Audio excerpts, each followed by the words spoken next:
तर याला आपण मोठा बोलत असेल तर ते लाखोंच्या संख्येने जे लोक येणार होते ते कुठे गेले? कारण सगळ्यांना माहित पडलं होतं की हे जे मोर्चा आहे हे पैसे देऊन समाजाचं नाव घेऊन एका मंत्र्याला वाचवण्याचा प्रयत्न जे होता त्याच्यासाठी हा मोर्चा काढण्यात आला होता। पालकमंत्री संजय शिरसाट साहेबांना जेव्हा हे कळलं की इम्तियाज जलीलने जे डॉक्युमेंट्स मीडियाच्या मार्फत सगळ्यांना दाखवलं, एजन्सीजला दिलं, मुख्यमंत्र्यांना विनंती केली की याच्यावर कारवाई करा, आता जेव्हा त्यांना हे कळलं की माझ्याकडे काही नाही आहे त्याला अपोज करण्यासाठी मग जे स्वयंघोषित एससी समाजातले जे नेते आपल्याला मानून की नाही आम्ही एससी समाजातले नेते आहे त्यांना पकडून त्यांच्या हातात पैसे देऊन हे सगळं नाटक करण्यात आलं। आता मला त्यांच्याकडून एक प्रश्न विचारायचा आहे की हे एससी समाज इतका मोठा पैसा कुठून आणला की शहरातले जितके छोटे मोठे न्यूजपेपर्स आहे त्या सगळ्या न्यूजपेपर्समध्ये फुल पेज ॲडव्हर्टाइजमेंट 2 दिवसासाठी। एका ॲडव्हर्टाइजमेंटचं रेट काय असतं हे तुम्ही विचारून बघा, लाखोमध्ये असतात ते। मग पूर्ण शहरामध्ये जे होर्डिंग्स लावण्यात आली होती त्याच्यासाठीही खूप खर्च लागला असेल। मग आज जे गाड्यांचा बंदोबस्त करण्यात आला होता, इतक्या संख्येने जे गाड्या बसेस आणण्यात आले होते ते कुठून आले?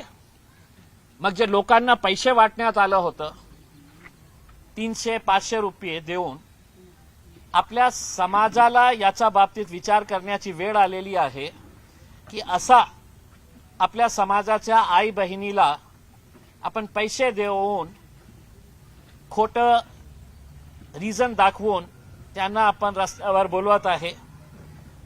या मोर्चाचा आमची भावनाला ठेस पोहोचलेली आहे याचा काही संबंध नाही आहे।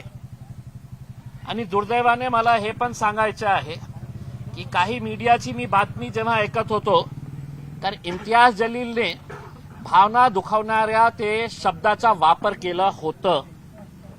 हे का दाखवत नाही की इम्तियाज जलीलने हे जे शब्द वापर केलेला आहे हे महाराष्ट्र सरकारचा डॉक्युमेंट आहे, याच्यावर लिहिलेला आहे महाराष्ट्र सरकार वर्ग 2 ची जमीन एससी समाजाचे गोरगरीब लोकांसाठी राखीव जमीन दुसरा कोणाच्या नावावर ट्रान्सफर होऊ शकत नाही जोपर्यंत तहसीलदार आणि कलेक्टर साहेब मेहरबान होत नाही तो ट्रान्सफर होत नाही। हे डॉक्युमेंटवर हे शब्द लिहिलेला आहे आणि याच डॉक्युमेंटवर संजय शिरसाट साहेबांच्या 2 मुलांचं नाव आहे ज्यांच्या नावाने ती 10 एकर जमीन हे पालकमंत्री साहेबांनी आपल्या खिशात टाकली। मोर्चा काढायचा होता तर महाराष्ट्र सरकारच्या विरोधात काढायला पाहिजे होतं, पण त्यांना आपल्या मंत्र्यांना वाचवायचं होतं। आपल्या इश्यू जे मेन मुद्दा आहे त्यांच्या कोट्यवधी रुपयांच्या प्रॉपर्टीच्या बाबतीत ते डायव्हर्ट करण्यासाठी संजय शिरसाट साहेबांनी त्यांना माहित आहे हे लोकांना आपण पैसे दिले तर हे काही करतील आणि तसं केलं त्यांनी। लाखोंच्या संख्येने येणार आहे लोक आणि आज सगळं समाजाला कळलेलं आहे की दलित चळवळ जे आहे, दलित मूवमेंट जे आहे ते खूप चांगल्या कामासाठी स्थापित करण्यात आली होती, पण अशा प्रकारचे घाणेरडे लोक त्याच्यामध्ये जेव्हा शिरतात कशा प्रकारे ते मूवमेंटला कसा कमजोर करण्यात येते आज त्यांनी सिद्ध करून दाखवलेले आहे। गुंड प्रवृत्तीचे लोक इम्तियाज जलीलच्या विरोधात इतके मोठे मोठे स्टेज लावलेले आहे। तुम्ही सांगा ना मला की इम्तियाज जलीलचा विरोध करत आहे, करा तुम्ही। पोलिसांवर दबाव टाकून तुम्ही आणि तुमच्या मंत्र्यांनी पोलिसांच्यावर दबाव टाकून माझ्यावर अॅट्रॉसिटीचा केस केला, मी फेस करेल, मी पडून जाणारा माणूस नाही आहे। मग जेव्हा त्यांना कळलं की बाबा अॅट्रॉसिटीचा केस होऊन सुद्धा या माणसावर काही होत नाही आहे, होणारी नाही आहे, कारण या पोलिसांनी मराठीच्या मुद्द्यावर बोलताना मनसे नेते संदीप देशपांडे यांची जीभ घसरली, असंवैधानिक शब्द त्यांनी वापरला। आमदारांविषयी बोलताना संदीप देशपांडे यांनी शब्द वापरला जो वापरायला नको होता। विधान भवनातील कार्यक्रमाच्या फलकावर मराठीचा उल्लेख नसल्यानं संदीप देशपांडेंनी वादग्रस्त विधान केलं। त्यांच्या विधानानंतर नव्या वादाला तोंड फुटण्याची चिन्ह आहेत।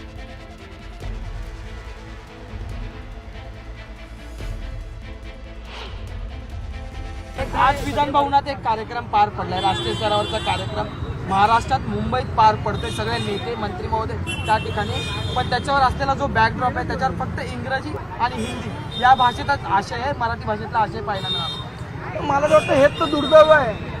आणि सगळे जर शंड लोक तिथे बसले असतील तर मराठी माणसांनी करायचं काय?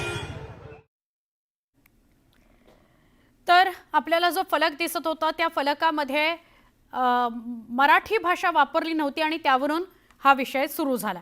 देशपांडेंच्या वादग्रस्त विधानामुळे राजकीय वादाला तोंड फुटलं. दरम्यान सत्ताधाऱ्यांनी संदीप देशपांडेंच्या वक्तव्यावर सावध पवित्रा घेतल्याचं बघायला मिळालं.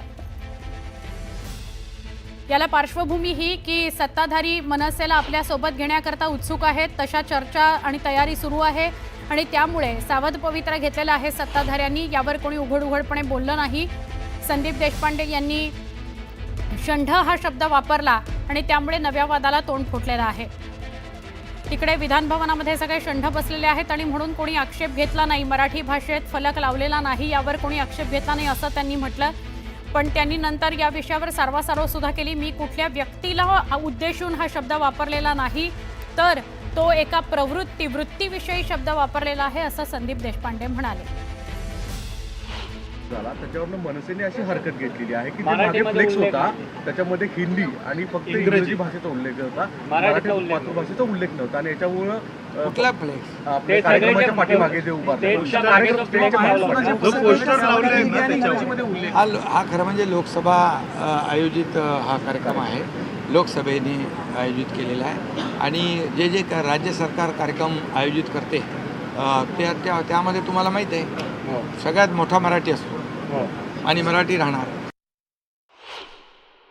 मराठी जी आहे ती आमची मातृभाषा आहे, त्याच्यामुळेच आम्ही मराठीच्या प्रश्नावरती अभिजात मराठी भाषेचा दर्जा हा मोदी साहेब आणि महाराष्ट्रामध्ये शिंदे साहेब, फडणवीस साहेब, अजित पवार आणि ही समिती याच्या माध्यमातून मिळालेला आहे. मराठी भाषा शाळेमध्ये सक्ती करण्याचा कायदासुद्धा आम्ही या विधिमंडळातच केलेला आहे. त्यामुळे मला असं वाटतं की जे लोक छोट्या छोट्या गोष्टींवरून टीका करतात तर ते जेव्हा कधी त्यांचा प्रयत्नातून किंवा त्यांच्या नशिबातून विधिमंडळात येतील त्यावेळेला त्यांचं स्वतःचं म्हणणं किती निरर्थक आहेत ते त्यांना सिद्ध होईल असं मला वाटतं. मला असं वाटतं मराठी माणसाला स्वाभिमान बाळगण्यासाठी प्रत्येकाला विधान भवनात जाण्याची गरज नाही आहे, पण विधान भवनातल्या लोकांना ज्यांना मराठी माणसांनी निवडून दिलं त्यांनी स्वाभिमान तरी बाळगावा. नीलम गोरेताई यांनी विसरू नये की मराठी माणसांमुळे ते विधान भवनात आहेत, मराठीचा अभिमान त्यांनी तिथे बाळगला पाहिजे. विषय राहिला कार्यक्रम लोकसभेचा आहे का विधानसभेचा हा नाही आहे, कार्यक्रम महाराष्ट्रात आहे तर मराठी तिथे असलीच पाहिजे होती. पुढची बातमी आहे. दरम्यान संदीप देशपांडेंच्या वक्तव्यावर प्रताप सरनाईक मात्र आक्रमक झाले. शंड वगैरे शब्द आम्ही खपवून घेणार नाही, आम्ही शिवसैनिक आहोत असं प्रताप सरनाईक म्हणाले आणि संदीप देशपांडेंना त्यांनी ठणकावलं. तर ते खळखट्या करणार असतील तर आम्ही धूमधडाका करू असा इशारा सरनाईकांनी दिला.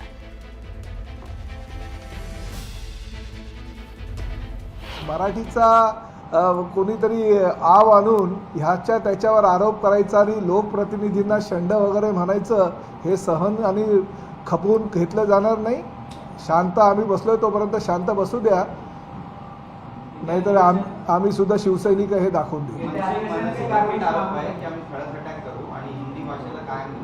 आम्ही धूमधडाका करू. बरोबर आहे, जर लोकप्रतिनिधींना कोणी शंड म्हणत असेल ज्याचा छोट्याशा सभागृहात जाण्याची हिंमत नाही आहे किंवा पात्रता नाही, तो जर सर्वोच्च सभागृहामध्ये जाणाऱ्या व्यक्तींना शंड म्हणत असेल म्हणजे मुख्यमंत्र्यांपासून 2288वा आमदार किंवा आमच्या विधान परिषदेतील 79 सगळे 78 सगळे सदस्य या सर्वांना जर शंड म्हणण्याची हिंमत कोणी दाखवत असेल तर त्याला त्याची जागा आम्ही दाखवू. संदीप देशपांडेंचं म्हणणं आहे की मी जे बोललोय ते वक्तव्यावरती योग्य आहे आणि यासाठी तुरुंगात जायची पण माझी तयारी ठेवा. दरम्यान वादग्रस्त वक्तव्यानंतर सुद्धा संदीप देशपांडे जे बोलले त्यावर ठाम राहिले.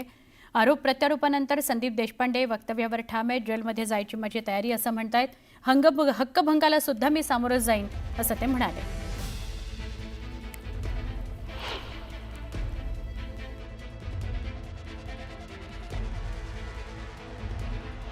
ठीक आहे, माझा शब्द झोंबला असेल पण त्याच्यावर त्यांनी विचार केला पाहिजे. बाकी राहिला हक्काभंगाचा विषय, त्या कारवाईला मी सामोरं जायला तयार आहे. उद्या मला जर जेलमध्ये जायची वेळ आली तर मराठी भाषेसाठी मी जेलमध्ये जायचं. ठीक आहे, मी बोललो ते बोललो,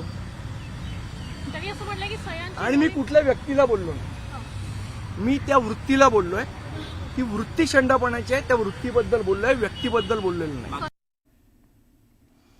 आपण बघितलंय शिवसेना ठाकरे गटाचे उपनेते शरद कोळी यांची संदीप देशपांडे यांच्यावर जहरी टीका बघायला मिळते. संदीप देशपांडे म्हणजे पद घेतलंय, मी मराठीच्या मुद्द्यावरून देखील टीका केलेली आहे. दुसरीकडे वारीवरती देखील टीका केल्याचं पाहायला मिळतंय. कुठेतरी वारकऱ्यांची परंपरा त्यावर आघात केलेला पाहायला मिळतो. काय शिवसेना म्हणून आपली भूमिका आहे?